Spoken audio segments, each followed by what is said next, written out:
future. The economy isn't just slowing, it's shrinking. And Democrats, well, they're pushing for even more tax hikes. Hadley Heath says that's just about the last thing that we need. Well, how come it's not resonating in Washington? How come they think that's the first thing we need? I think intuitively Americans understand that we don't need tax increases. What we really need is economic growth, because then you decrease unemployment, you solve a lot of our nation's problems, and you get more revenue. So you could sort of hit two birds with one stone there. All right, well, again, we're joined by Michael Linden and Ron Meyer, and I want to go to you, Michael. Listen, you know, everyone sort of agreed 4 years ago that hiking taxes in a recessionary environment was a bad thing to do.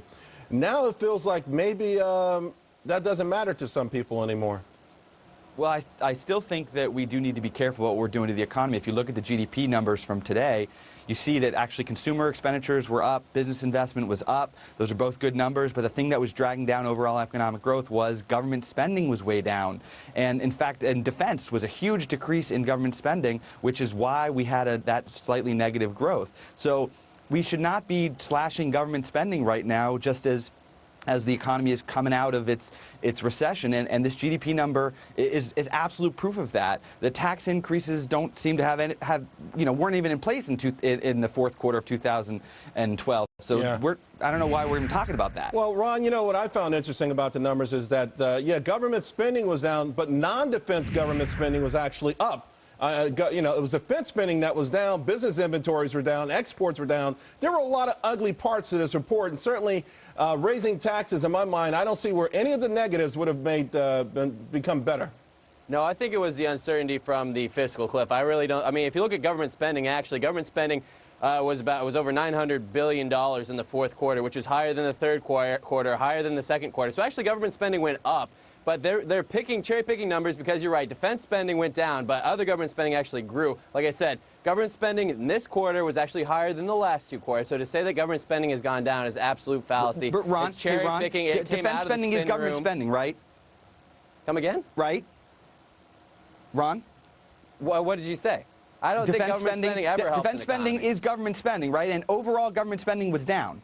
Overall government spending was up. I don't know what I have to tell you. $900 billion this quarter. Last quarter it was $840 billion. Quarter before that it was lower than that. So the fact of the matter is, no, we actually increased government spending overall. It was just defense spending that was down. And if you look at it, this economy has been going down the tubes. We've seen anemic growth at best because this president has been sucking all the money out of the private sector. Where do you get the money that is spent in Washington? It has to come from the private sector. Whether or not the Fed has to take it out with bonds, whether you have to tax it away, or whether you have to inflate the currency to actually get the money. It doesn't just come off of trees. You have to get the money from somewhere, and it comes from investors. It comes from people who would be spending it. I want to get back to Hadley on this because, I mean, the issue really is taxes. Now, yesterday we saw a consumer confidence report that was significantly below expectations, and the key reason was people saw their paychecks. They were shocked. They were promised no middle-class tax hikes. Of course, that's exactly what they got when the payroll tax came back, and now they're not sure.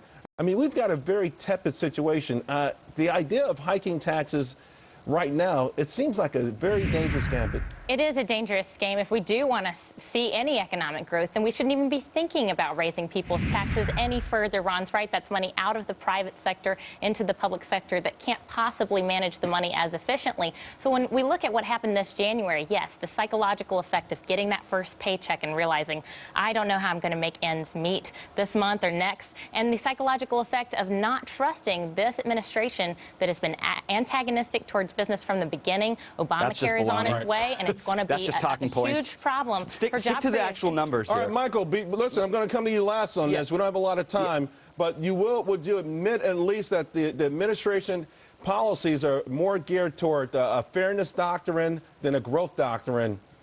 No, first of all, I don't think those things are in conflict. I think those things work together. We know that a strong middle class. And grow the economy at the same time? Hold on. We know that a strong middle class actually means more growth overall. But listen, I want to say I agree about the payroll tax cut. I wish that had not gone away. I did not think that was a good moment for us to let that go away. I'm 100% on board with that. And I got to tell you that, look, I don't want to lay blame here, but I'm going to. That was all because of the congressional Republicans. I'm sure that the president would have loved to keep that that, but the congressional Republicans did not want to see that. That was not a tax cut for rich people. The bottom line, so they didn't fight Michael, for it. hold on a second. Hold on. Bottom line, I want to go through this, guys, one at a time fast. Yeah. Michael, I'll start with you. Yeah. Is it possible to raise taxes and grow the economy simultaneously? Absolutely. Ron, do you agree with that? I don't think that's the best model. I think economy can grow in spite of taxes, but no, that's not the best thing, absolutely not. And Hadley, you've already said that we need a pro-growth agenda, meaning put the taxes on the back burner when we can actually afford them. Absolutely. We'll have higher revenues when we have better growth. Yeah, we raised taxes in 1993 and we had enormous economic growth. So the idea that higher taxes and higher growth are incompatible is just not true. Guess what? We'll have to finish this later. You guys have been fantastic. We'll have you back real soon. Thanks a lot, everyone watching the show. We had a great time. We'll see you real soon.